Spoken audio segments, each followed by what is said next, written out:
செய்திக்கு ஆதாரமாக ஏசாயா தீர்க்கதரிசன புஸ்தகம் 18ஆம் அதிகாரம் 3ஆம் வசனத்தை நம்முடைய வேதத்தில் திருப்பிக் கொள்ளுவோம். Isaiah chapter 18 verse 3.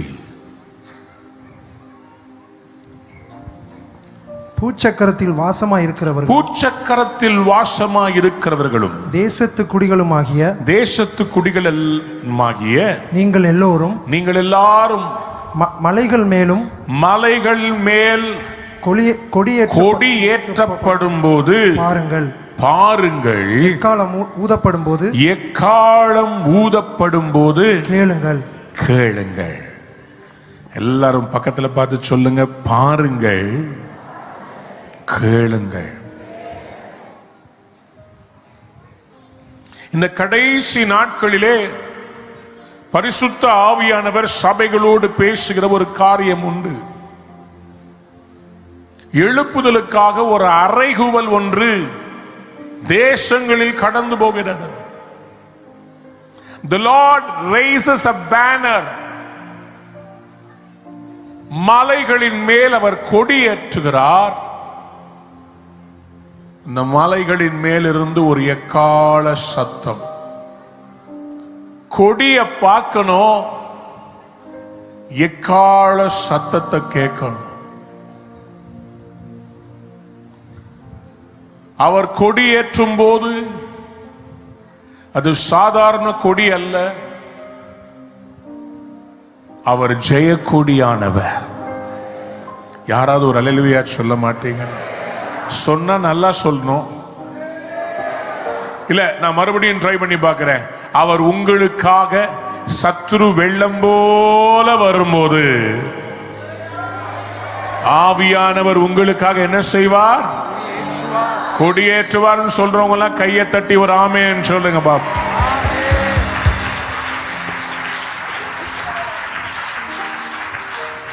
When he lifts a banner, ஏசாயா 59:19 சொல்லுகிறது, வெள்ளம் போல சத்துரு வரும்போது, இந்தியாவில் வெள்ளம் போல சத்துரு வருகிறான், உலகம் முழுவதும் வெள்ளம் போல சத்துரு வருகிறான். ஆர்டிபிஷியல் இன்டெலிஜென்ஸ் இன்றைக்கு மனிதன் போல பேச ஆரம்பித்திருக்கிறது. சென்னையில் இருக்கிற ஒரு வாலிபன் இன்றைக்கு நல்ல ஊழியக்காரனுடைய மகன். அவன் தினந்தோறும் தன் கையில் இருக்கிற போன்ல இருக்கிற ஆர்டிபிஷியல் இன்டெலிஜென்ஸ் கிட்ட பேசுறான். மனிதர்களிடத்தில் பேசுவதற்கு அவனுக்கு விருப்பம் இல்லை. அவன் கேட்கிற ஒவ்வொரு காரியத்துக்கும் அது கூட பதில் சொல்லிக் கொண்டே வருகிறது. தனிமையை உணர்கிறேன், என் பெற்றோர் என்னை நேசிக்கவில்லை, இதை குறித்து நீ என்ன யோசிக்கிறாய்? அது சொல்லுகிறது, நீ நினைக்கிறதில் எந்த தவறும் இல்லை, உன்னை உன் பெற்றோர் மதிப்பதில்லை, உன் தன்மானத்தை விட்டு கொடுக்காதே, நீ தனித்துவம் வாய்ந்தவன் என்று அவன் பெற்றோருக்கு விரோதமாய் ஆர்டிபிஷியல் இன்டெலிஜென்ஸ் சொல்லிக் கொடுக்கிறது. காரணம், அதனிடத்திலே அறிவு இருக்கிறது, ஆனால் ஞானம் இல்லை. கர்த்தருக்கு பயப்படுதலே ஞானத்தின் ஆரம்பம். யாராவது ஒரு அல்லேலூயா சொல்றீங்களா? இன்றைக்கு உலகம் முழுவதும் அறிவை தேடி ஓடுகிறது. கடைசி நாட்களில் ஜனங்கள் அறிவை தேடி அங்கும் இங்குமாய் ஓடுவார்களா? அந்த காரியங்கள் எல்லாம் நடக்கும் போது நான் என்ன செய்ய வேண்டும்? சபையாக நாங்கள் என்ன செய்ய வேண்டும்? எழுப்புதல் வர வேண்டுமானால் நாங்கள் என்ன செய்ய வேண்டும்? 2 காரியத்தை ஆண்டவர் சொல்லுகிறார். மலைகளின் மேல் கொடியேற்றப்படும் போது நீங்கள் பார்க்க வேண்டும். எக்கால சத்தம் தொனிக்கும் போது நீங்கள் அதன் சத்தத்திற்கு செவி சாய்க்க வேண்டும். எத்தனை பேர் ஆமேன் சொல்ல விரும்புறீங்க? சத்தமா ஆமேன் சொல்லுங்களேன். எக்கால சத்தம், எக்கால சத்தம். இன்னைக்கு ஆண்டவர் இந்த குமரி மாவட்டத்தில் ஒரு எக்கால சத்தத்தை தொனிக்க பண்ண போகிறார். இந்த தேசத்திலே ஒரு திருப்பு முனையை இந்த வருஷத்தின் மைய பகுதியில அவர் செய்ய போகிறார். யாராவது ஒரு ஆமேன் சொல்ல மாட்டேன்றீங்க? ஹல்லேலூயா. சத்தமா ஹல்லேலூயா சொல்லுங்க. போதாது, இன்னும் சத்தமா ஒரு ஹல்லேலூயா. பாருங்கள், கேளுங்கள். இந்த எக்காலத்தை தினம் துணியாய் துணிக்கும் போது இந்த சத்தம் எப்படிப்பட்ட சத்தமா இருந்தது? ஒரு ஸ்டூல் போட்டுங்க வச்சிருங்க.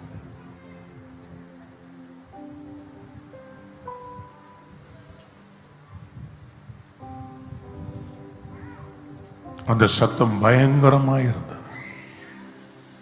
அந்த சத்தத்தை கேட்கும் போது ஜனங்கள் எல்லாருக்குள்ளும் ஒரு பயம் வந்தது. ஜனங்களுக்குள்ளே ஒரு அதிர்வு வந்தது. அந்த டீபாய்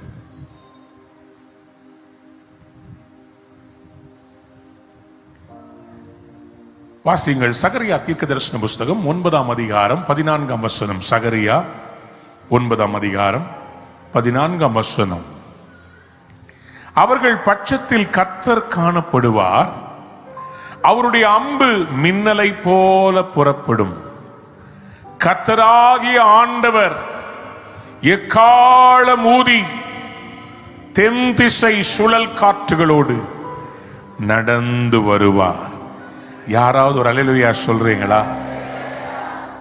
வேதம் சொல்கிறது, கர்த்தராகிய ஆண்டவர் எக்காளம் ஊதி சுழல் காற்றுகளோடு அவர் நடந்து வருவாராம்.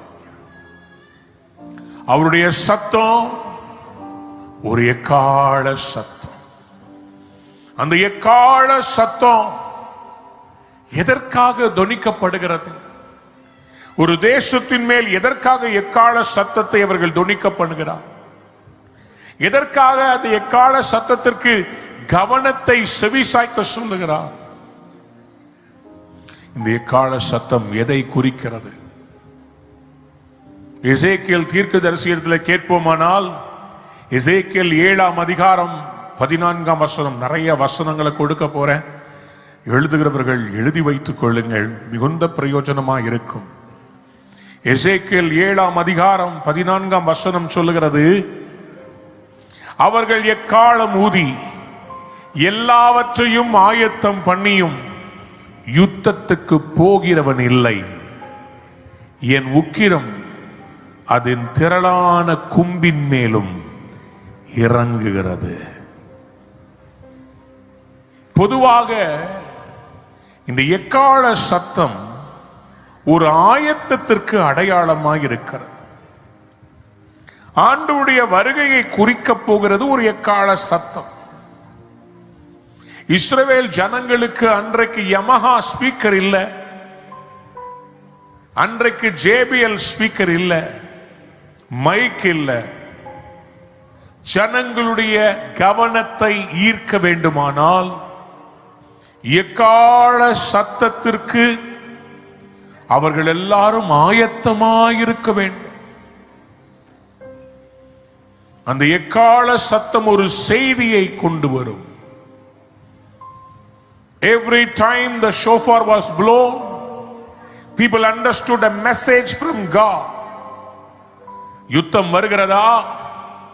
கொண்டாட்டமா? இது விசேஷித்த நாளா? ஒவ்வொன்றுக்கும் ஒரு எக்காள சத்தம். அதன் மூலமாய் கர்த்தர் அவர்களோடு பேசினார். அதன் மூலமாய் கர்த்தர் அவர்களோடு இடைப்பட்டார். எத்தனை பேர் ஆமேன் சொல்ல விரும்புறீங்க? சத்தமா ஒரு ஆமேன் சொல்லுங்களேன். ஹல்லேலூயா. பக்கத்துல பார்த்து சொல்லுங்க, எக்காள சத்தம் உங்களுக்கு கேக்குதா?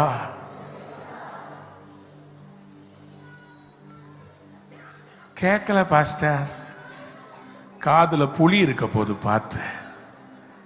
இன்னைக்கு அநேகம் பேரை ஆண்டவர் சபையில அவர் சொன்னார், இவர்கள் காதிருந்தும் கேட்காது இருக்கிறார்கள், கண்கள் இருந்தும் இருதயத்திலே உணராதிருக்கிறார்கள்.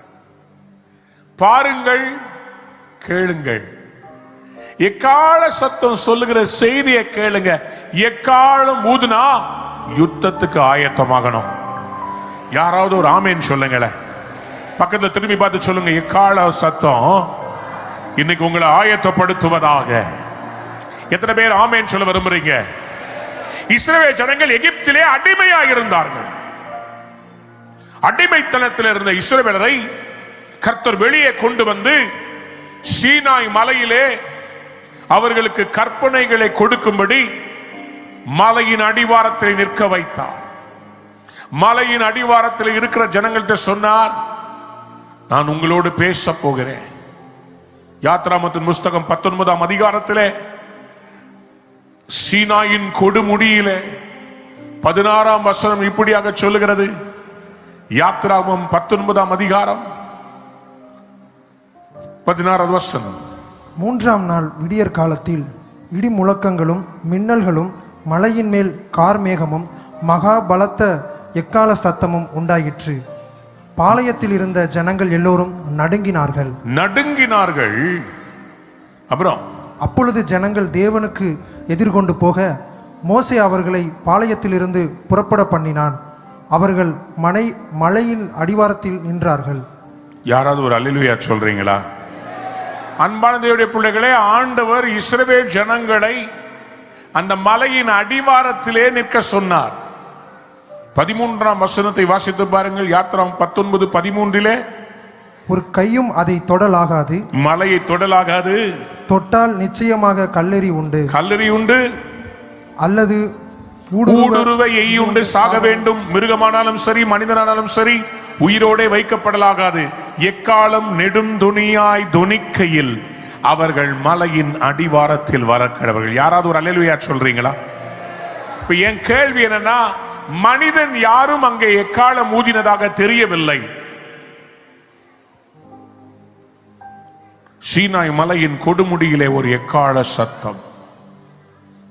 யாத்ராவும் 19:19 சொல்லுகிறது, எக்கால சத்தம் வர வர மிகவும் பலமாய் தொனித்தது. மோசே பேசினான், தேவன் அவனுக்கு வாக்கினால் மறுமொழி கொடுத்தார். நான் நம்புகிறேன், விசுவாசிக்கிறேன், எக்கால சத்தம் கர்த்தருடைய சத்தமா இருக்கிறது. புரிஞ்சவங்க யாராவது ஒரு அல்லேலூயா சொல்லுங்க. சத்தமா ஒரு அல்லேலூயா சொல்லுங்க. எத்தனை பேர் நம்புறீங்க கர்த்தருடைய சத்தத்துக்கு செவிக்காய் சாய்க்க வேண்டியது நம்மேல் விழுந்த கடமையா இருக்குது? அவங்க மட்டும் ஒரு அல்லேலூயா. வெளிப்படுத்துற விசேஷம் 4ஆம் அதிகாரம் 1ஆம் வசனத்தை வாசித்து பாருங்கள்.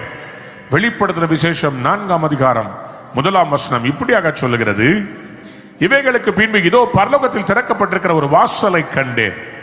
முன்னே எக்கால சத்தம் போல என்னுடனே பேச நான் கேட்டிருந்த சத்தமானது எக்காலம் சத்தம் போல நான் கேட்ட சத்தம், எக்கால சத்தம் போல கேட்ட சத்தம், இங்கே ஏறி வா, இவைகளுக்கு பின்பு சம்பவிக்க வேண்டியவைகளை உனக்கு காண்பிப்பேன். யாராவது ஒரு அல்லேலூயா சொல்றீங்களா?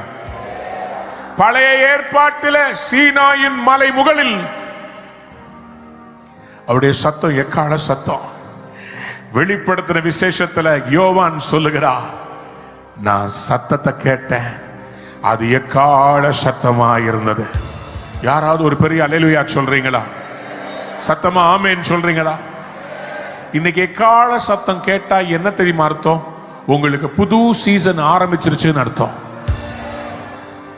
எழுதி வைத்துக் கொள்ளுங்க, உங்களுக்கு புதிய துவக்கம் எக்கால சத்தத்தின் அடையாளம். இன்னைக்கு இந்த எக்கால சத்தத்தை துணிக்க பண்ணும்போது உங்களுக்கு கர்த்தர் ஒரு புது சீசன் ஆரம்பிக்க போகிறார். புரிஞ்சவங்க யாராவது ஒரு அல்லேலூயா சொல்றீங்களா? ஹல்லேலூயா, ஹல்லேலூயா. என்னாகமத்தின் புஸ்தகம் 29ஆம் அதிகாரம் 1ஆம் வசனம் இப்படியாக சொல்லுகிறது, 7ஆம் மாதத்தின் 1ஆம் நாளிலே பரிசுத்த சபை கூடும் நாளாய் இருக்க கடவது. அதிலே சாதாரணமாய் யாதொரு வேலையும் செய்யலாகாது. அது உங்களுக்கு எக்காலம் ஊதும் நாளாய் இருக்க வேண்டும். 6ஆம் மாதம் முடிய போகிறது. ஜூலை மாதத்தில் கர்த்தர் உங்களுக்கு ஒரு புதிய ஆண்டை கர்த்தர் ஆரம்பிக்க போகிறார். இஸ்ரவேல் ஜனங்களுக்கு முதல் மாதம் அவர்களுடைய முதல் ஆண்டு பிறப்பு அல்ல. 7ஆம் மாதம் 1ஆம் தேதி தான் ரோஷ் ஹோஷன்னா என்று சொல்லப்படுகிற அவருடைய புதிய ஆண்டு. அந்த புதிய ஆண்டுல அவர்கள் எக்காலத்தை எடுத்து தேசத்தின் மேல் நெடும் துணியாய் ஊதுவார். அது எதற்கு அடையாளம்? கர்த்தர் உங்களோடு பேசுகிறார். ஒரு புதிய ஆரம்பம் துவக்கமானது. யாராவது கையை தட்டி ஒரு ஆமேன் சொல்றீங்களா? யாருக்கெல்லாம் புதிய துவக்கம் வேணும் அவங்க மட்டும் ஒரு ஆமேன் சொல்லுங்க. நான் இயேசுவின் நாமத்தை சொல்றேன், உங்க பிசினஸ்ல புதிய ஆரம்பம் வருகிறது. நான் மறுபடியும் சொல்றேன், இயேசுவின் நாமத்திலே உங்க வாழ்க்கையில ஒரு புதிய அத்தியாயத்தை கர்த்தர் ஆரம்பிக்கிறார். சொல்லுங்க ஆமென். சத்தமா சொல்லுங்க அல்லேலூயா, அல்லேலூயா. ஆண்டவர் தெளிவா சொன்னார். இந்த எக்கால சத்தத்தை அந்த ரோஷனால சரியா ஊதுவான். அது மட்டும் இல்ல, அவங்க பண்டிகைகளில் எல்லாம் இந்த எக்கால சத்தத்தை அவங்க துணிக்க பண்ணுவாங்க. என்னாகும்? 10ஆம் அதிகாரம் 10ஆம் வசனம் சொல்லுகிறது, உங்கள் மகிழ்ச்சியின் நாளிலும் உங்கள் பண்டிகைகளிலும் மாத பிறப்புகளிலும் உங்கள் சர்வாங்க தகன பலிகளும் சமாதான பலிகளும் செலுத்தப்படும் போது பூரிகைகளை ஊத வேண்டும். அப்பொழுது அவைகள் உங்களுக்கு தேவனுடைய சமூகத்தில் உங்களுக்கு ஞாபக குறியாயிருக்கும். நானே உங்கள் தேவனாகிய கர்த்தர். யாராவது ஒரு அல்லேலூயா சொல்றீங்களா? சத்தமா ஒரு அல்லேலூயா சொல்றீங்களா? இந்த எக்கால சத்தத்தை பண்டிகையில ஊதுறதுக்கு 2 காரணம் உண்டு. நல்லா புரிந்து கொள்ளுங்க. பண்டிகைகளை இந்த எக்காலத்தை ஊதுறதுல அவங்க பலி செலுத்தும் போது அவங்க எக்காலத்தை ஊதுறதுல ஒரு அர்த்தம் இருக்கிறது. 2 பலி. ஒன்று தகன பலி, பாவ நிவாரண பலி. இன்னொன்று சமாதான பலி, பீஸ் ஆஃபரிங். தகன பலியை தகனித்து விட வேண்டும். சமாதான பலி அவர்கள் அங்கேயே புசிக்க வேண்டும். புரிஞ்சவங்க மட்டும் அல்லேலூயா சொல்லுவீங்க. ஒன்று உங்களுக்கு விரோதமாக இருக்கிறதை அழிக்கும், மற்றொன்று தேவனோடு உங்களை இணைக்கும். இந்த பலிகளை செலுத்தும் போது எக்காலம் ஊதுவார்கள். காரணம் என்ன? கர்த்தர் அவர்களுக்கு நினைப்பூட்டுகிறார், நான் உங்களை பாவங்கள் அற கழுவி என்னோடு என் பிள்ளையாய் நான் இணைத்துக் கொள்ளுகிறேன். அதுதான் எக்கால சத்தத்தின் அர்த்தம். புரிஞ்சவங்க யாராவது கையை தட்டி வாயை திறந்து. போதாது ஷாண்டாரா. என் இடது பக்கத்தில் இருக்கிற ஒரு நபருக்கு கர்த்தர் சொல்றார், நீங்க தோண்டின துறவுகளை சத்துரு தூர்த்து போட்டான். ஆனா கர்த்தர் இன்னைக்கு சொல்றார், உங்களுக்கு ஒரு ரெஹபோத்தை நான் தரப்போறேன். 7ஆம் மாதத்தில் அந்த ரெஹபோத்தை நீங்கள் கண்டுபிடிப்பீர்கள். உங்களுக்கு அந்த ரெஹபோத் இன்னைக்கு திறக்கிறது. யாராவது கையை தட்டி ஆமென் சொல்லுங்க. ஆமென். செய்ய போறார் ஆண்டவர். ஒரு பெரிய எதிர்பார்ப்பு. அவர் எப்படிப்பட்ட ஒருத்தர்? மேஜர் கொடுங்க. ஷகதலபா சென்டரே. இல்லாதவைகளை இருப்பவை போல அழைக்கும் தெய்வமே, முடியாதவைகளை முடித்து கொடுக்கும் அற்புத தெய்வமே.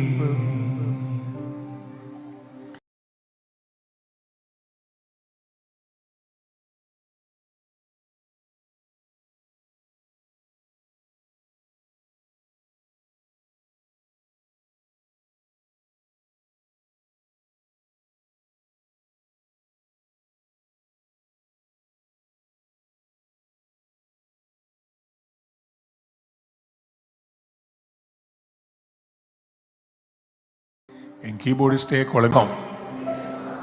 எக்கால சத்தம் எதை குறிக்கிறது? புதிய ஆண்ட புதிய துவக்கத்தை. எத்தனை பேருக்கு புதிய துவக்கம் வேணும்? அவங்க மட்டும் ஒரு அல்லேலூயா சொல்லுங்க.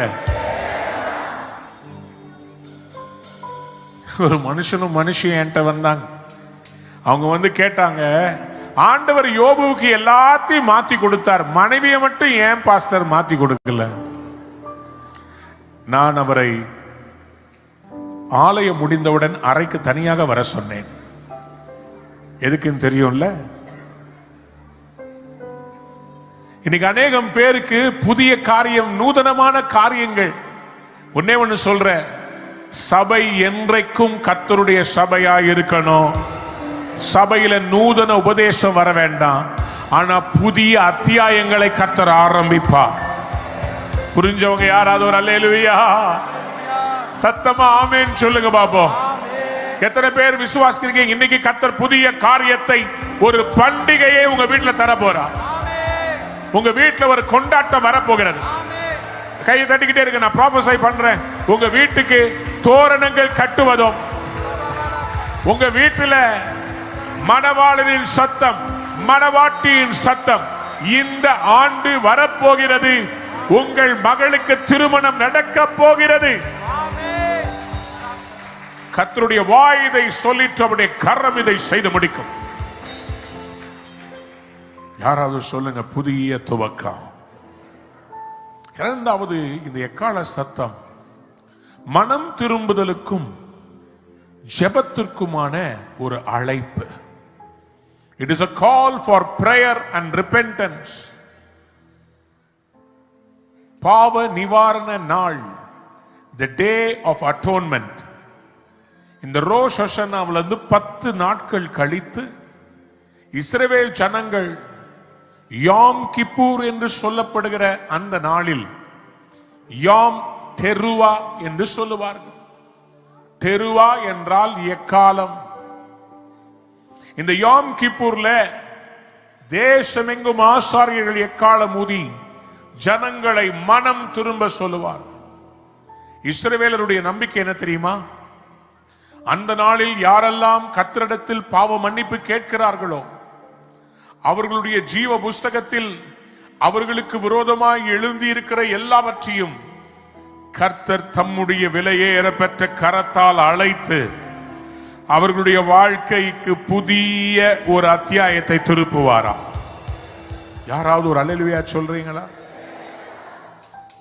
நான் இஸ்ரவேலிலே யூத ஜனங்களோடு இந்த யாம் கிப்பூரை அனுசரித்திருக்கிறேன். தங்கள் மூதாதையருடைய பாவங்களுக்காக ஜெபிப்பார்கள்.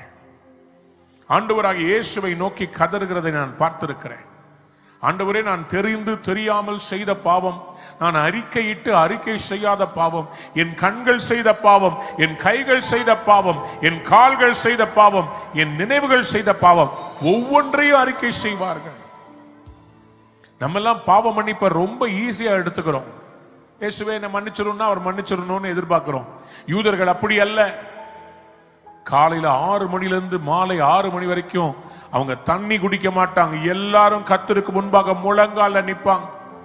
வெள்ளை வஸ்திரங்களை உடுத்தி கொண்டு அந்த நாள் முழுவதும் யோவேல் தீர்க்கதரிசன புஸ்தகத்தில் எழுதியிருக்கிறது அல்லவா, யோவேல் 2ஆம் அதிகாரம் 1ஆம் வசனத்திலே, சீயோனிலே எக்காளம் ஊதுங்கள், என் பரிசுத்த பர்வதத்தில் எச்சரிப்பின் சத்தமிடுங்கள், தேசத்தின் குடிகள் எல்லாம் தத்தளிக்க கடுவார்கள், ஏனெனில் கர்த்தருடைய நாள் வருகிறது, சமீபமாயிருக்கிறது. யோவேல் 2:15 சொல்லுகிறது, சீயோனிலே எக்காளம் ஊதுங்கள், பரிசுத்த உபவாச நாளை நியமியுங்கள், விசேஷித்த ஆசரிப்பை கூறுங்கள். எதற்காக? என் ஜனம் என்னிடத்தில் மனம் திரும்ப வேண்டும். இன்றைக்கு இந்த எக்கால சத்தம் ஒரு மனம் திரும்புதலை உங்களுக்குள்ளே கொண்டு வருவதாக. யாராவது ஒரு பெரிய ஆமேன் சொல்ல மாட்டேன்றீங்களே? சத்தமா ஒரு ஆமேன் சொல்ல மாட்டேன்றீங்களே? அல்லேலூயா. அப்போ இந்த எக்காலம் என்ன செய்யும்னா, ஜனங்களுக்கு அவங்க பாவங்களை உணர்த்தும். எங்க சபையில ஒரு வாலிபன் ஒரு மறைமுகமான பாவத்தில் இருந்தான். இப்படிப்பட்ட ஒரு ஜெப நாளிலே எக்காலம் தொனிக்கும் போது அலறி விழுந்தான். அவனுக்குள்ள இருக்கிற அசுத்த ஆவி அலை கழித்தது. ரொம்ப துக்கத்தோடு வந்தான். முடிஞ்ச உடனே என்கிட்ட சொன்னான், பாஸ்டர், எனக்குள்ள ஒரு பயங்கரமான விபச்சார ஆவி ஒன்று ஏறிக்கொண்டது. நான் பொல்லாத வீடியோக்களை பார்ப்பேன், அதிலிருந்து எனக்கு ஒரு விடுதலையே இல்லை. சும்மா பார்க்க போனேன், அந்த ஆவி என்னை பிடித்து கொண்டது. அந்த ஆவி என்னை விட்டு போகணும். நான் பல நாட்கள் ஜெபித்தது உண்டு, ஆனால் என்னால் அதை மேற்கொள்ளவே முடியல. ஆனா நீங்க கடைசியில எக்காலம் ஊதி ஜெபித்த போது எரிகோ போல பெரிய தடையா இருந்த அந்த காரியங்கள் என்னை விட்டு உடைகிறதையும் என்னை விட்டு வெளியேறுகிறதையும் நான் உணர்ந்தேன். என்னை விட்டு அந்த ஆவி வெளியே போயிருச்சு. இப்ப என் சிந்தை பரிசுத்தமாக இருக்கிறது. முன்னாடி வேதத்தை எடுத்த அந்த எண்ணங்கள் வரும். இப்பொழுது என் ஆண்டவர் என் கண்களுக்கு தெரிகிறார். யாராவது ஒரு பெரிய அல்லேலூயா சொல்றீங்களா? சத்தத்தை உயர்த்தி ஒரு அல்லேலூயா சொல்றீங்களா? எத்தனை பேர் விசுவாசிக்கிறீங்க கர்த்தர் இன்னைக்கு உங்களை பரிசுத்தமாக்க போகிறார்? எக்கால சத்தம் இஸ்ரவேல் ஜனங்களை பரிசுத்தமாக்கினார். On the day of atonement, the trumpet blast sanctified the church. இன்னைக்கு சபைக்கு தேவை பரிசுத்தம். யாராவது ஒரு ஆமென் சொல்றீங்களா?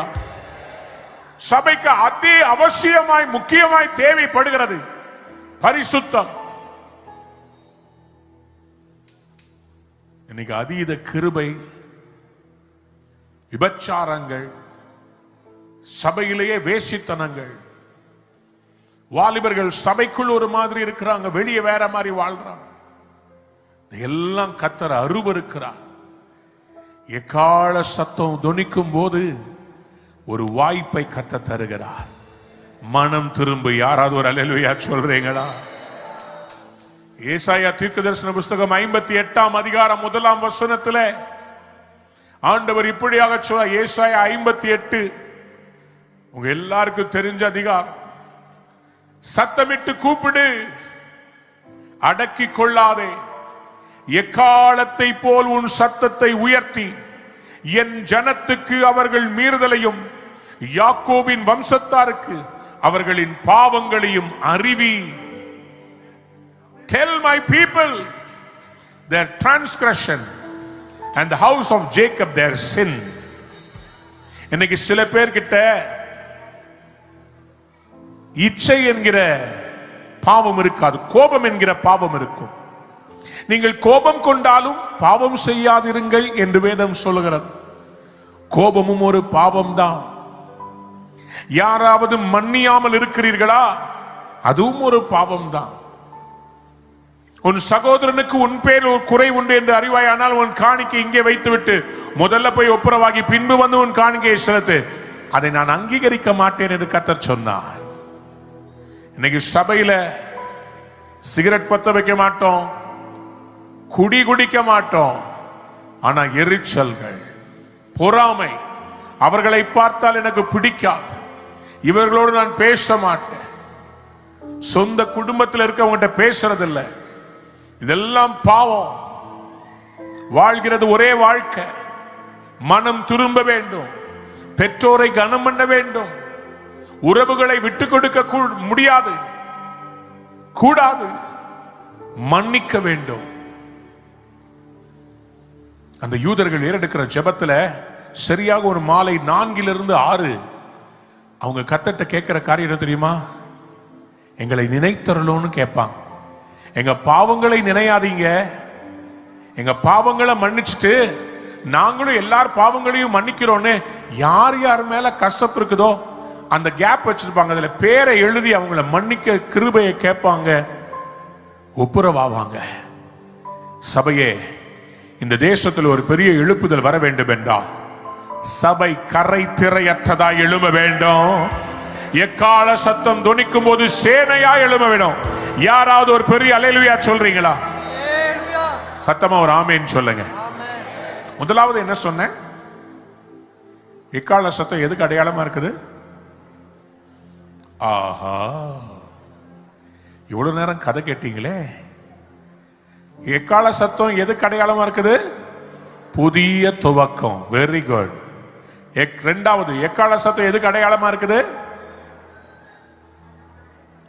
மனம் திரும்புதலுக்கு, ஜெபத்துக்கு, அழைப்பிற்கு அடையாளமா இருக்கு.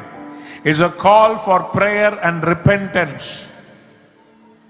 மூன்றாவது சொன்ன, பண்டிகைகளில் ஆசரிக்கும்படி, வருட பிறப்பில், மாத பிறப்புகளில் கொண்டாட்டத்திற்கு எக்கால சத்தம். For praise, for praise. எத்தனை பேர் ஆமென் சொல்ல விரும்புறீங்க? பக்கத்துல திரும்பி பார்த்து சொல்லுங்க. எப்பொழுதெல்லாம் இஸ்ரவேல் ஜனங்கள் கர்த்தரை துதித்தார்களோ அப்பொழுதெல்லாம் அவங்க எக்காலத்தை ஊதி கர்த்தரை மகிமைப்படுத்தினார்கள். எத்தனை பேர் ஆமேன் சொல்ல விரும்புறீங்க? எஸ்ராவின் புஸ்தகம் 3ஆம் அதிகாரம் 12ஆம் வசனத்திலே ஆலயத்தின் அஸ்திபாரத்தை அவர்கள் லே பண்ணும்போது அவங்க எல்லாரும் எக்காலத்தை ஊதி ஆர்ப்பரித்தார்களாம். எஸ்ரா 3ஆம் அதிகாரம் 12ஆம் வசனம் சொல்லுகிறது, முந்தின ஆலயத்தை கண்டிருந்த முதிர்வேதன ஆசாரியர்களும் லேவியர்களும் பிதாக்கள் வம்சத்தின் தலைவரும் அநேகர் அந்த ஆலயத்துக்கு தங்கள் கண்களுக்கு முன்பாக அஸ்திபாரம் போடப்படுகிறதை கண்டபோது மகா சத்தமிட்டு அழுதார்கள். வேறு அநேகம் பேரோ கம்பீர சத்தமாய் ஆர்ப்பணித்தார்கள். அந்த இடம் கம்பீர சத்தம் மட்டுமல்ல, அது டெருவா என்கிற எக்கால சத்தத்தோடு ஆர்ப்பணித்தார்கள். யாராவது ஒரு அல்லேலூயா சொல்றீங்களா? நான் இயேசுவின் நாமத்தை சொல்றேன். அநேக சபைகளுக்கு கர்த்தர் புதிய அஸ்திபாரங்களை தரப்போறார். மறுபடியும் சொல்றேன், உங்க சபைக்கு கர்த்தர் புதிய அஸ்திபாரங்களை தரப்போகிறார். வேற இடங்கள்ல அஸ்திபாரங்கள் உருவாக போகிறது. பல இடத்திலே சபையின் அஸ்திபாரங்கள் எழும்ப போகிறது. எத்தனை பேர் ஆமேன் சொல்ல விரும்புறீங்க? ஹல்லேலூயா. சத்தமா சொல்லுங்க ஹல்லேலூயா. மறுபடியும் சொல்லுங்க, புதிய ஆரம்பம். அப்புறம் ஜெபத்திற்கும் மனம் திரும்புதலுக்கும் 3வது பண்டிகைகளை, கர்த்தரை உயர்த்தும்படி பண்டிகைகளை ஆசரிக்க, நன்றி செலுத்த 4வது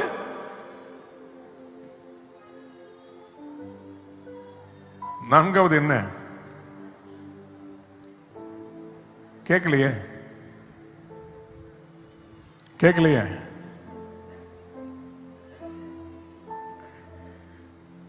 மகா விடுதலை பெற்றுக் கொள்வதற்கு கர்த்தருடைய எக்கால சத்தம் இன்னைக்கு உங்களுக்கு விடுதலை கொண்டு வர போகிறது. யாராவது ஒரு ஆமேன் சொல்லுங்க பாப்போம். சத்தமா ஒரு ஆமேன் சொல்லுங்க. பக்கத்துல பார்த்து சொல்லுங்க, விடுதலை.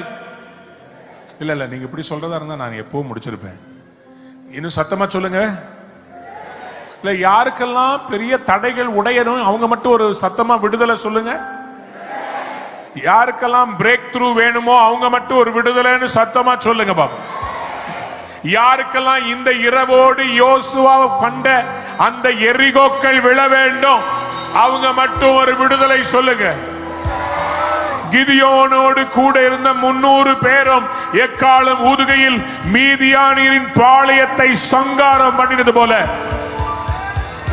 இன்றைக்கு கர்த்தர் இந்தியாவிலே இருக்கிற அத்தனை ஆவிகளை, அசுத்த கிரியைகளை, அந்த காலத்தின் வல்லமைகளை நாம் இங்கே குமரி மாவட்டத்திலே எக்கால சத்தத்தை தொனிக்க பண்ணும்போது கர்த்தர் கிதியோனின் தேவன், யோசுவாவின் தேவன் நம்முடைய தேசத்திலே தடைகளை உடைப்பா. விசுவாசிக்கிறோம் என்று கையை தட்டி விடுதலை. என்னாகமம் 10ஆம் அதிகாரம் 9ஆம் வசனத்தை வாசியுங்கள். என்னாகமம் 10ஆம் அதிகாரம் 9ஆம் வசனம். உங்கள் தேசத்தில் உங்களை துன்பப்படுத்துகிற சத்துருவுக்கு விரோதமாக யுத்தத்திற்கு போகும்போது பூரிகைகளை பெருந்தொனியாய்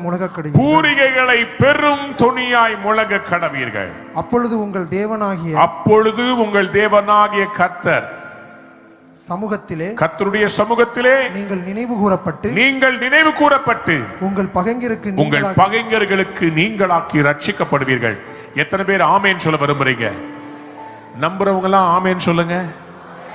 இன்னைக்கு நம்ம எக்காலத்தை எடுத்து நெடும் துணியாய் ஊதும் போது கர்த்தர் உங்களை நினைவு கூர்ந்து உங்களை நெருக்குகிற சத்துரு வியாதியா இருந்தாலும், சாபமா இருந்தாலும், மனிதரா இருந்தாலும், கடன் பிரச்சனையா இருந்தாலும் விடுதலை தருவாருன்னு நம்புறவங்க மட்டும் கையை தட்டிக்கிட்டே சொல்லுங்க, விடுதலை. அந்நிய பாஷையை பேசுங்க, ஆவியில நிரம்புங்க. கர்த்தர் ஒரு விடுதலை தருகிறார். Come on, come on, come on, come on. உங்க நேரம், விடுதலையின் நேரம், அபிஷேகத்தின் நேரம், அக்கினியின் நேரம்.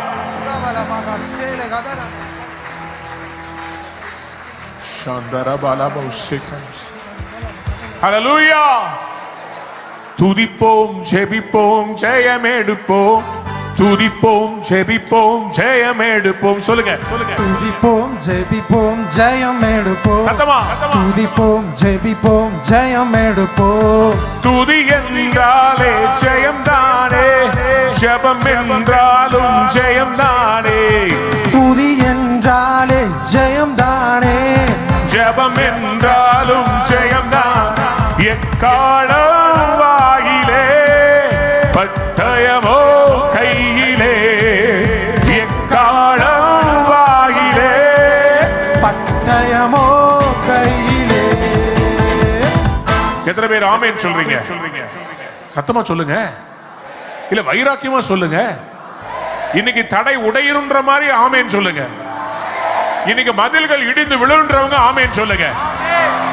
இனி அந்த சத்ருவை நான் பார்க்கவே மாட்டேன்னு சொல்றவங்க மட்டும் ஆமென் சொல்லுங்க. இனி அந்த சிவந்த சமுத்திரம் இருக்காது, அந்த யோர்தான் விலகி போயிடும், அந்த பிரச்சனை உங்களுக்கு முன்பாக இருக்காது. கர்த்தர் திறந்த வாசலை வைக்கிறார். ஒரு ஆமென் சொல்லுங்க. அதனாலதான் யோசுவாவின் புஸ்தகம் 6ஆம் அதிகாரம் 20ஆம் வசனத்துல அவங்க எல்லாரும் எரிகோவை சுற்றி 7 முறை நடந்து, ஆசாரியர்கள் ஜனங்கள் எக்கால சத்தத்தை கேட்ட உடனேயே ஆர்ப்பரிக்கிறார்கள். நடந்தது என்ன? அலங்கம் இடிந்து விழுந்தது. ஜனங்கள் பட்டணத்துக்குள் ஏறி பட்டணத்தை பிடித்தார்கள். இந்தியாவை நாம் பிடிக்க போகிறோம். இல்ல பத்தாது பத்தாது பத்தாது.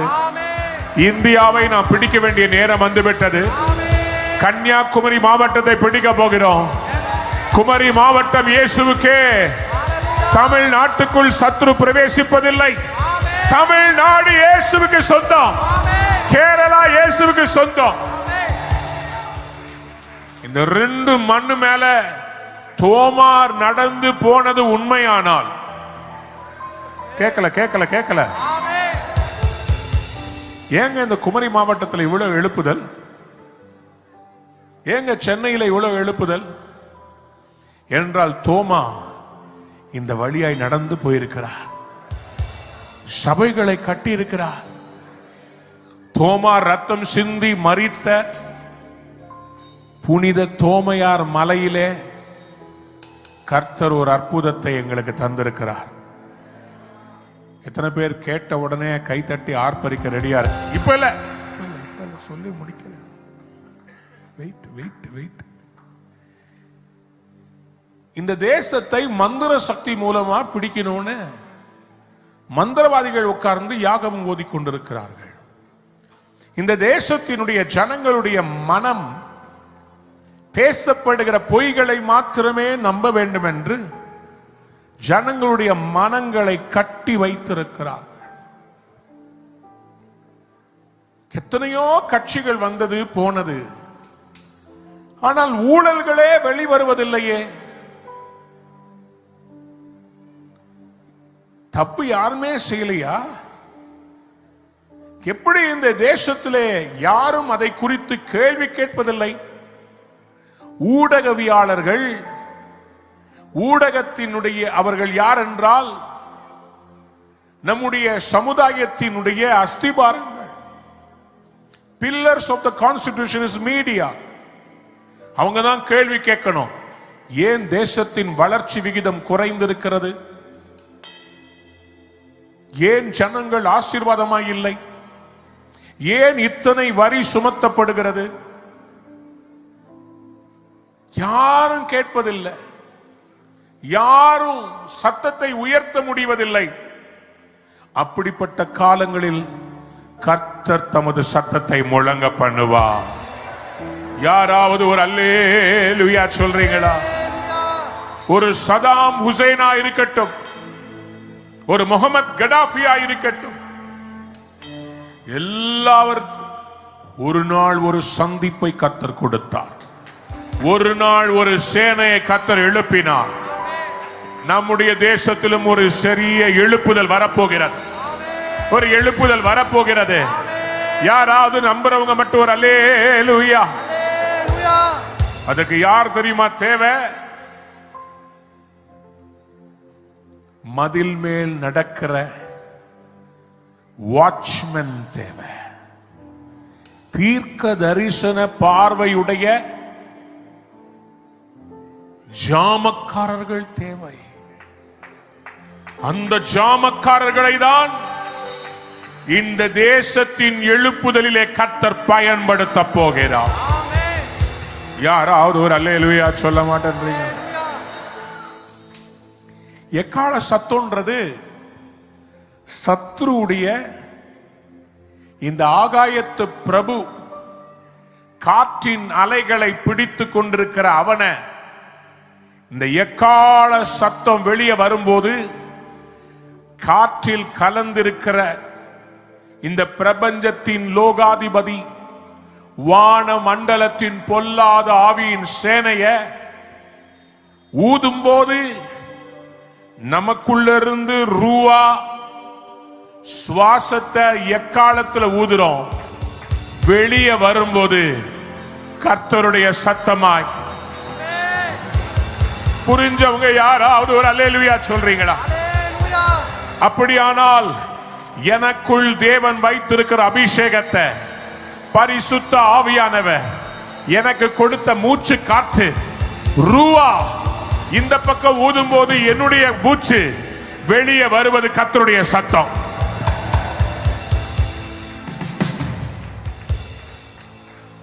இந்த தேசத்தை கர்த்தருக்கு சொந்தமாக்க போகிறோம்.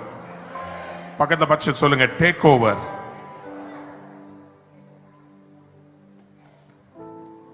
கானானை கர்த்தர் சுதந்தரிக்க சொன்னார். கேட்டு வாங்க சொல்லல. ராட்சதர்கள் இருந்தார்கள். முடியாது என்ற சூழ்நிலை தான். சென்ட் தாமஸ் மவுண்ட்ல என்ன தெரியுமாச்சு? இப்பதான் கையவே தட்ட போறீங்க. நிறைய தட்டிட்டீங்க, பரவாயில்ல. பைபிளை மடியில வச்சிருங்க. தோமா ரத்தம் சிந்த அந்த புனித மலையில் ஆலயங்கள் இருந்தாலும் எழுப்புதல் இல்லை. ஆண்டவர் சொன்னார், ஜாமக்காரர்களை இரவும் பகலும் ஆராதிக்கிறவர்களை மலையின் மேல் வைப்பதற்கு நான் ஒரு இடத்தை தருவேன் என்று சொன்னார். ஆண்டவருடைய கிருபையினாலே கடந்த வருடம் மார்ச் 15ஆம் தேதி ஒரு பெரிய இடத்தை கர்த்தர் நமக்கு தந்திருக்கிறார். யாராவது ஒரு அல்லேலூயா சொல்லுங்க, சத்தமா சொல்லுங்க, அல்லேலூயா. அன்பு தேவனுடைய பிள்ளைகளே, எசேக்கியேல் 33ஆம் அதிகாரம் 1ஆம் வசனத்திலிருந்து 7ஆம் வசனம் வாசிக்கும் போது, எசேக்கியேல் 33ஆம் அதிகாரம் 1ஆம் வசனத்திலிருந்து வாசிக்கும் போது, கர்த்தருடைய வார்த்தை எனக்கு உண்டாகி அவர், மனுபுத்திரனே, என் ஜனத்தின் புத்திரனோடு பேசி அவர்களோடு சொல்ல வேண்டியது என்னவென்றால், நான் தேசத்தின் மேல் பட்டயத்தை வர பண்ணுகையில் தேசத்தின் ஜனம் தங்கள் எல்லைகளில் ஒருவனை அழைத்து அவனை தங்களுக்கு காவற்காரனாக வைத்த பின்பு இவன் தேசத்தின் மேல் பட்டயம் வருவதை கண்டு எக்காலம் ஊதி அதை எச்சரிக்கும் போது. யாராவது ஒரு அல்லேலூயா சொல்றீங்களா? சத்தமா ஒரு அல்லேலூயா சொல்றீங்களா? எக்கால சத்தம், எச்சரிப்பின் சத்தம், எக்கால சத்தம். இவர்களுக்கு பேர் என்ன தெரியுமா? ஜாமக்காரர்கள். இன்னைக்கு கர்த்தர் உங்களை ஒரு தீர்க்க தரிசன ஜாமக்காரனாக இந்த குமரி மாவட்டத்துக்காக எழுப்ப போகிறார். உங்க சபை ஒரு ஜாமக்காரர் சபையாய் மாற போகிறது.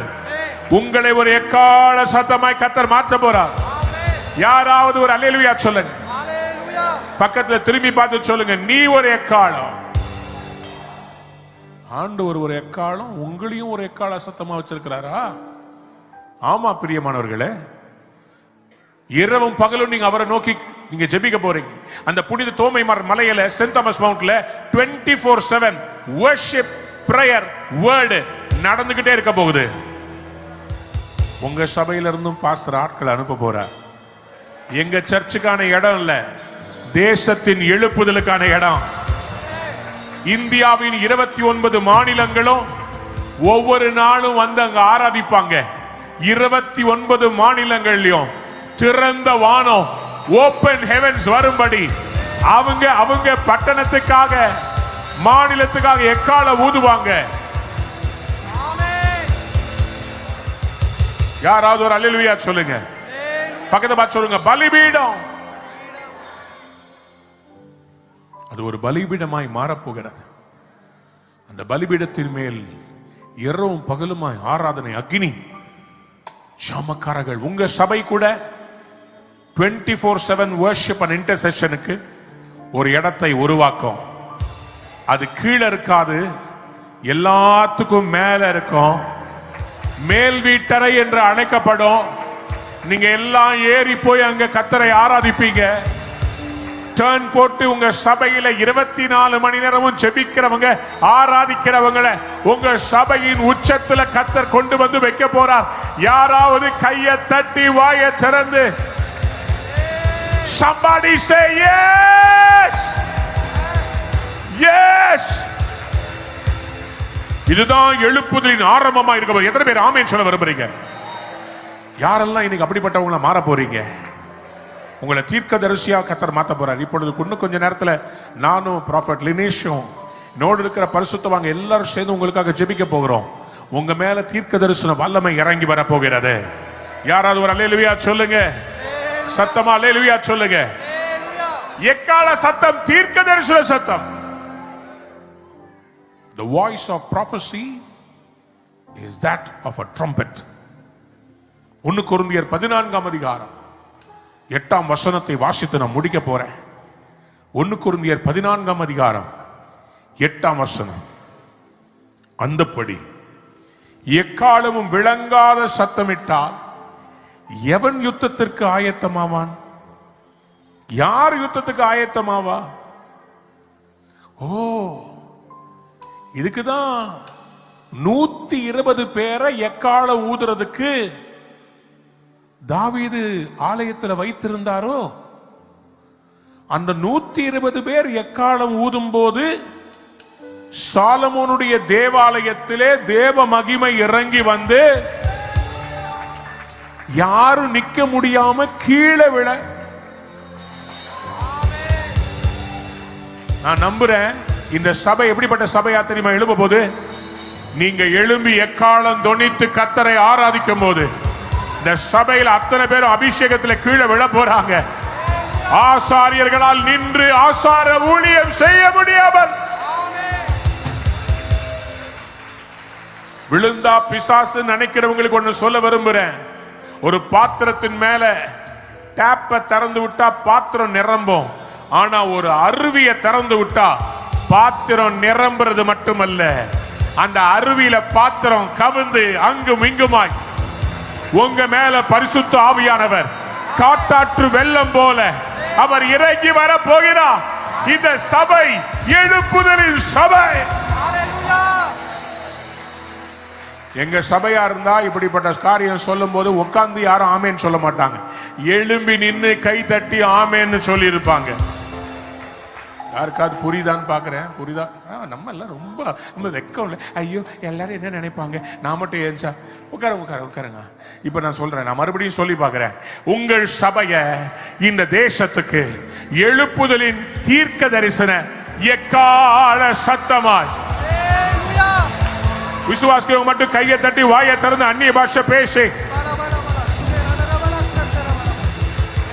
ஒரு சொல்லட்டுமா? 120 பேர் சாலமோன் கட்டின தேவாலயத்திலே எக்காலம் ஊதின போது தேவ மகிமை.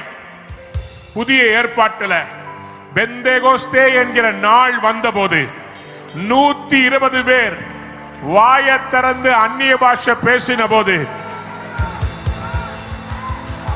கையை தட்டுங்க. உங்க சபையில ஒரு 120 தீர்க்கதரிசிகள் எழுப்புகிறார். உங்க சபையில 120 எக்கால சத்தம் போல துல்லியமான தீர்க்க தரிசனம் உரைக்கிற ஒரு சேனை எழும்ப போகிறது. வாலிபர்கள் எழும்ப போகிறார்கள். சகோதரர்கள் எழும்ப போகிறாங்க. பாயா கர்த்தருக்கு தேவை. நீ அந்த 120 ஒன்னா இருக்கிறியா? நீ அந்த தீர்க்கதரிசியா? நீதான் எக்கால சத்தமா? நீயா? ஒரு அக்கினி. யாரும் வேடிக்கை பார்க்க வேண்டாம், யாரும் பயப்பட வேண்டாம். கர்த்தர் இந்த சபையில அக்கராசனராக, வல்லமை இறைந்தவராக, அக்கினி மயமானவராக சாலமோனுடைய ஆலயத்திலே இறங்கி வந்தது போல இந்த தேவாலயத்திலே பண்டிகையின் கடைசி நாளிலே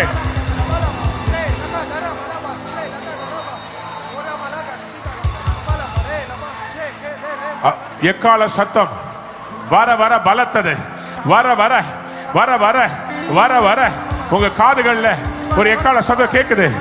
ஓ எஸ், மலைகளில் கொடி ஏற்றப்படும் போது அதை பாருங்க. எக்கால சத்தத்தை கேளுங்க. எக்கால சத்தம் உங்களை மறுரூபப்படுத்துகிற சத்தம்.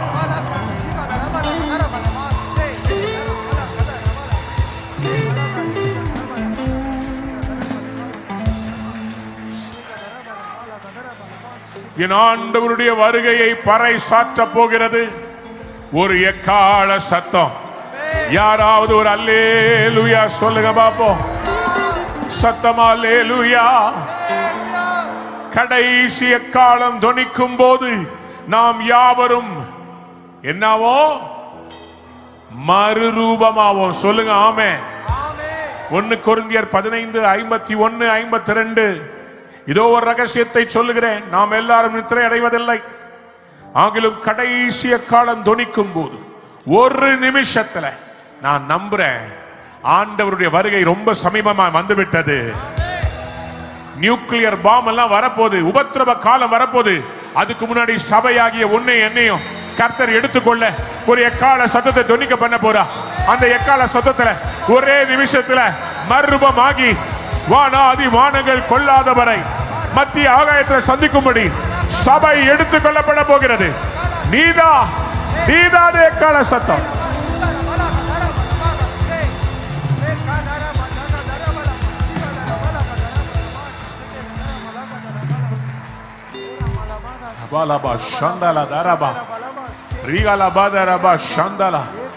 நல்ல ஆவியில உணர்றேன். பரலோகம் திறக்கிற நேரம் வந்துவிட்டது. தேவ அக்கினி இறங்கி வருகிற நேரம் வந்துவிட்டது. அன்றைக்கு எலியா ஜெபித்த போது, ஓ ஹல்லேலூயா, அந்தி பலி செலுத்துகிற நேரத்தில் கடைசி பலி அந்தி பலி, கடைசி பலி அந்தி பலி. அந்த அந்தி பலி செலுத்துற நேரத்தில் எலியா எழுந்து ஜெபித்தா, என்னை கேட்டறலோ, என்னை கேட்டறலோ, இஸ்ரவேலில் ஒருவர் உண்டு என்பதை இந்த ஜனங்கள் அறிந்து கொள்ளத்தக்கதாய், இந்த குமரி மாவட்டம் அறிந்து கொள்ளத்தக்கதாய் கோழி போர் விளையில்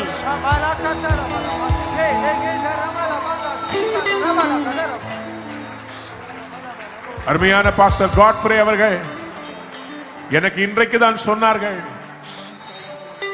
யுத்தத்திலே சேவல்களை கோழிகளை சண்டைக்கு பயிற்றுவிக்கிற இடம், ராஜாக்கள் பயிற்றுவித்த இடம் கோழி போர் விளை. நான் நம்புறேன் இந்திய தேசத்தின் எழுப்புதலுக்காக ஆண்டவர் ஒரு பட்டறையா இந்த பெத்தேல், இந்த இடம் எவ்வளவு பயங்கரமா இருக்கிறது. இந்த இடத்தில் இருக்கிற சேனை எக்கால சத்தம் போல தீர்க்க தரிசன சத்தமா. கமான், பெற்றுக்கொள்ளுங்க, பெற்றுக்கொள்ளுங்க, பெற்றுக்கொள்ளுங்க. நீங்க தான் அந்த எக்காலம். உன் வாயை விரிவாய் தர நான் நிரப்புவேன். நீதான் அந்த எக்காலம்.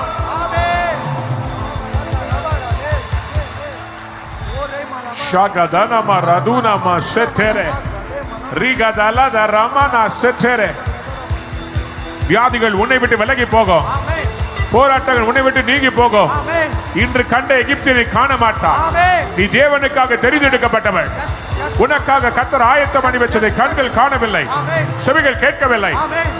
நீ ஒரு யுத்த வீராங்கனை. தூசியை உதறிவிட்டு எழும்பு. எருசலேமை வீற்றிரு. பல அலங்கார வஸ்துகளை விடுத்திக்கொள். எழுந்து போரடி. உன் கொம்புகளை இரும்போ, உன் குழம்புகளை வெண்கலமாக்குவேன். அநேக தேடி சேர்த்ததை நீ கர்த்தருக்கென்றும் அவருடைய ராஜாவுக்கு என்று நியமிப்பார்.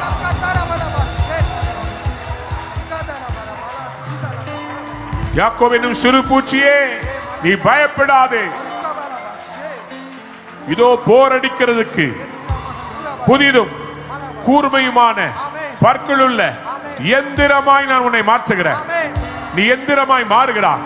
நீ புழு அல்ல, நீ பூச்சி அல்ல. கர்த்தருடைய கையிலே ஆயுதம். Fire, fire. சில பேர் மேல ஒரு அக்கினி இறங்கி வருகிறது. சில நாவுகளை கர்த்தர் தொடுகிறார். புதிய பாஷைகள். உங்க நாக்கு வேற பாஷைகளை பேசுகிறது. புதிய பாஷைகள் உங்க நாவிலே பிறக்கிறது. தீர்க்க தரிசன வரங்கள். ஃபயர், சரியத்தால தாங்கிக் கொள்ள முடியாத வல்லமாய் அக்னி அக்னி உன்னை அனல் மூட்டிக்கொள். சீயோனே எழும்பு.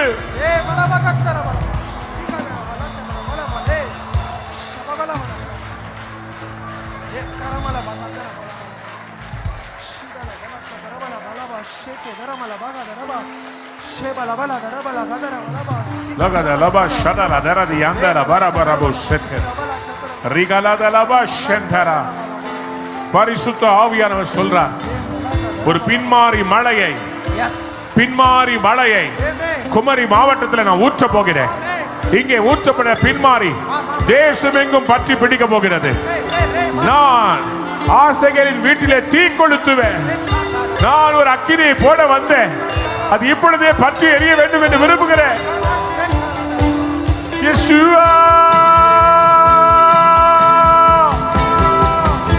யாராவது கையை உயர்த்தி அந்நிய பாஷைகளை கையை தட்டிக்கிட்டு பெற்றுக்கொள்ள. அனல் மூட்டு அனல் மூட்டு அனல் மூட்டு.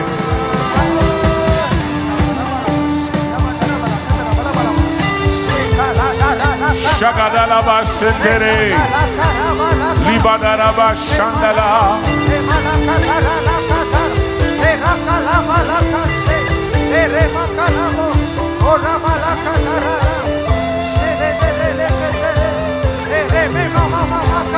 என் நாமத்தை பிரஸ்தாபப்படுத்தும் எந்த ஸ்தானத்திலும் நானே வந்து உன்னை ஆசீர்வதிப்பேன் என்று சொன்னவரே, இப்பொழுதே இறங்கி வருவீராக. ஒரு விடுதலை, இது ஒரு ஜூபிலி.